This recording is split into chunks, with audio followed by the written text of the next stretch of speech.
안녕하세요. 이상튜브입니다. 현재 폴란드에서는 한국과 마찬가지로 한국에서의 대규모 무기 도입이 화제가 되고 있으며 이에 대한 많은 기사들이 쏟아져 나오고 있습니다. 개인적으로는 폴란드가 K2 전차에 관심을 갖기 시작한 후부터 폴란드 언론을 살펴보고 있었지만 현재는 엄청난 양의 보도가 쏟아져 나와 모든 기사들을 소개할 수 없을 정도입니다. 이 중 폴란드의 한 가지 기사와 이에 대한 폴란드 현지인들의 댓글들을 살펴보겠습니다. 폴란드 최대의 방위산업 전문 매체인 디펜스24는 지난 25일에 한국의 FA-50 경전투기가 폴란드에 유용할까라는 제목의 기사를 보도했습니다. 이 기사에는 많은 댓글들이 달려서 이 기사의 댓글도 소개해드리겠습니다. 최근 마리우시 부아슈차크 폴란드 국방장관은 한국에서 대규모 무기 도입을 언론에 밝혔습니다. 그중 특히 눈에 띄는 것은 카이에서 48대의 FA-50 골든이글 경전투기를 도입한다는 것이었습니다. 이 경전투기는 내년도에 첫 번째 전투기가 폴란드에 인도될 예정입니다. 앞서 폴란드가 FA-50을 도입할 것이라는 루머는 한국 언론에서 최초로 보도되었습니다. 당시 이 정보는 일부 한국 내 방산업체의 주가를 올리기 위한 시도로 부인되었으며 이러한 루머에 폴란드에서도 긴가민가했었지만 부아슈차크 폴란드 국방부 장관이 이 루머를 처음으로 확인시켜준 셈입니다. 그럼 폴란드의 경전투기가 필요한 이유는 무엇일까요? 한국에서 경비행기 구매 가능성에 대한 부아슈차크 폴란드 국방부 장관의 발언은 현재 폴란드 내에서 격렬한 반응을 불러일으켰습니다. 그러나 FA-50 도입에 얼마나 많은 비용을 들고 폴란드군의 능력을 어떻게 향상시킬지 고려할 가치가 있습니다. 폴란드가 FA-50을 도입하게 된다면 아마도 현재 한국에서 개발 중인 FA-50의 업그레이드형인 블럭20이 될 것입니다. 하지만 FA-50 블럭20은 아직 개발 중이어서 폴란드가 도입할 수 있는 시기에 대한 문제가 제기될 수 있습니다. 디펜스24가 데이터를 확인한 바로는 FA-50 블록 20의 단가는 4천만 달러에서 5천만 달러 사이가 될 것으로 보입니다. 따라서 48대의 FA-50 블록 20의 도입 비용은 19억 달러에서 24억 달러 사이이며 여기에 인프라와 물류 및 교육 비용이 추가됩니다. 하지만 푸슈초와 공군 준장은 FA-50을 작은 F-16으로 묘사했을 정도로 F-16의 설계를 공유하고 있어 기존의 F-16의 장비를 이용하면 FA-50의 인프라와 물류 및 교육 비용 등은 높지 않을 것입니다. 부아슈차크 폴란드 국방부 장관의 발표에 따르면 이 거래에는 한국에서의 기술 이전과 FA-50 PLO의 변형도 포함되어 있어 이는 생산의 일부를 폴란드에 이식하거나 폴란드의 최종 조립 라인을 만드는 것을 의미할 수 있으며 추가 비용도 발생할 수 있습니다. 48대의 FA-50 PL이 도입된다면 3개의 F-16 비행대대 및 2개의 F-35A 비행대와 함께 3개의 추가 전투기 비행대를 만들 수 있습니다. 또한 FA-50 PL은 평시에도 폴란드 공군의 일꾼 역할을 하여 공군의 정찰 및 훈련 임무를 수행할 수도 있습니다. FA-50 PL을 이런 식으로 사용하면 그동안 F-16이 맡았던 임무를 FA-50 PL이 대신하여 공군의 운용 비용을 절약할 수 있습니다.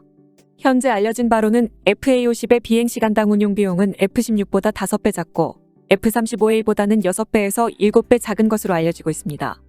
FA-50은 전투기로 사용될 때도 4.5톤의 무기와 장비를 탑재할 수 있습니다.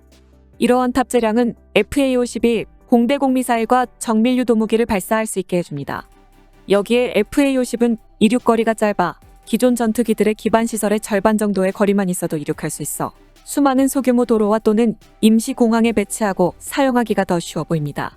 예를 들면 폴란드의 보안이 가장 취약한 동부 지역에 퇴역 예정인 미그-29 대신 FA-50을 배치한다면 더욱 효율적으로 운용할 수 있을 것입니다. 여기에 FA-50은 블럭 20으로의 업그레이드를 앞두고 있으며 업그레이드 버전에는 ANAAQ-33 스나이퍼판 및 페이브웨이트 폭탄, 히드라 70 무유도 미사일 로켓과 AIM-9 사이드와이더 단거리 공대공 미사일 및 AGM-65 매버리 공대지 미사일과 그리고 제2담 정밀 유도 폭탄도 장착할 예정입니다. 또한 폴란드에서도 사용되고 있는 NSM 다목적 순항 미사일 및 타우러스 KEPD-350 미사일도 FA-50에 통합하는 작업이 현재 진행 중에 있으며 장거리 공대지 및 공대함 무기와도 잠재적으로 통합될 수 있습니다. FA-50은 또한 초음속 도달이 가능한 항공기로 지정된 지역에 빠르게 도달할 수 있습니다. F-16C의 경우 최대 고도가 18km이며 이에 비해 FA-50의 최대 고도는 14.6km로 F-16C보다 약간 낮은 최대 고도를 가지고 있으며 기동성에서도 F-16C보다 떨어져 성능 면에서 이의가 제기될 수 있습니다. 하지만 공중전에서는 공중고개의 기적을 수행하는 것보다 탐지된 적에게 미사일을 발사하고 기지로 돌아가는 것이 목적이기 때문에 F-16C보다 떨어지는 FA-50의 기체 성능은 현대 전장에서 그다지 중요하지 않습니다. 또한 FA-50 블록 20은 특히 링크 16과도 통합되고 레이더 성능 면에서는 F-16C와 비교할 수 없는 높은 성능을 가지고 있습니다. 요약하자면 폴란드가 FA-50 블럭 20을 구매할 것이라고 가정하면 FA-50 블럭 20은 폴란드에서 미사일을 발사하기 위한 플랫폼으로 사용될 것이며 한국이 폴란드의 항공기술을 이전하는 주제도 매우 흥미롭습니다. 이는 폴란드가 항공산업을 재건할 수 있는 기회가 될 수 있지만 폴란드 내 주요 공장은 외국 기업들이 투자한 기업이라 더 이상 폴란드의 것이 아니며 현재 폴란드에 투자한 외국의 항공기업들은 폴란드가 예상한 부가가치를 가져오지 못하고 있습니다. 이상이 기사의 전문이었습니다. 여기에 폴란드인들의 댓글도 몇 개 소개해드리겠습니다. 다른 언론사인 볼스키는 최근 플라텍 공군 장교와 인터뷰를 했는데 이 인터뷰에서 FA-50에 대한 이야기가 있었고 최근에 들은 정보는 이렇습니다. FA-50은 수호이 21을 대체하고 영국의 브림스톤 미사일이 장착됩니다. 그리고 제 생각에는 한국이 KF-21 프로젝트를 진행하고 있기 때문에 그것에 맞추어 FA-50을 구입했습니다. 그리고 플라텍 장교는 폴란드가 KF-21에 진지하게 관심을 가지고 있다고 말했습니다. 최근 카친스키 장교도 F-35 이외의 공중우세 전투기에 대해 이야기했고 저는 그것이 중고 F-15일 것이라고 생각했지만 KF-21에 관한 이야기로도 생각될 수 있습니다. 추가로 FA-50은 F-16을 모델링했으므로 물류는 더 저렴해질 것입니다. 또한 폴란드에는 160대의 전투기가 있으므로 최소 32대 이상의 KF-21 도입이 가능합니다. 영국은 FA-50과 브림스톤 미사일을 통합하기로 합의했다는 것을 알고 있습니까? 아마도 아닐 것입니다. 하지만 FA-50 블럭 20이 수호이 22보다 낫다는 것은 확실합니다. KF-21의 경우 한국에 한 대의 비행 프로토타입이 있으므로 폴란드가 구매하려면 시간이 걸릴 것입니다. KF-21은 공중우세 전투기가 아니라 다목적 전투기입니다. KF-21은 F-16을 모델로 한 것이 아니라 F-35를 모델로 한 것입니다. 영국은 FA-50과 경쟁할 수 있는 어떤 것도 팔지 않을 것이기 때문에 FA-50의 브림스톤 미사일 통합을 허락하지 않을 것입니다. 수호이 21을 대체하기 위해 FA-50을 구입하는 것이 합리적이지만 미그-29를 대체할 전투기로 FA-50은 적합하지 않습니다. 수호이 22의 대체용으로 FA-50은 좋은 솔루션이지만 미그-29를 대체하기 위해서는 F-16 또는 F-15가 있어야 합니다. 우리가 무언가를 먼저 사서 무엇을 해야 할지 고민하는 것은 이번이 처음이 아닙니다. 나는 현재의 부하슈차크 국방부 장관이 1939년 초의 전임자들처럼 행동하고 있다고 생각합니다. 당시의 국방부 장관은 UK 공군에 필요한 것은 무엇이든 빨리 사고 싶어 돈 가방을 들고 유럽 전역을 여행했습니다. 그러나 불행히도 폴란드가 구입한 무기 중에 가치 있는 것이 하나도 없었습니다. 흐트러진 마음을 진정시키는 것에 도움이 되었으면 합니다. 카이에서 개발 중인 FA-50 블록 20은 기사에서 나온 미사일 외에도 AR-120 암남 중거리 공대공 미사일과도 통합할 예정입니다. 제가 알고 있는 정보로는 폴란드 국방부도 미래의 다목적 전투기로서 KF-21 도입에 관심을 가지고 있습니다. 이렇게 많은 훈련기가 필요한 이유는 무엇입니까? 2019년에 M346에 대한 주문을 늘린 이유는 무엇입니까? 왜 우리가 필요하든 필요하지 않든 모든 것을 대량으로 도입하는 것입니까? 왜 모든 국가가 다목적 전투기를 도입하려 합니까? 1300km가 넘는 러시아와 국경을 접하고 있는 핀란드는 우리보다 러시아의 위협을 덜 느끼고 있으며 왜 핀란드인들은 F-35를 몇 년이나 기다려도 된다고 믿으며 우리는 다른 전투기가 필요하다고 생각합니까? 모든 것이 나쁘게 보입니다. FA-50 블록 20은 저렴하기 때문에 좋은 선택입니다.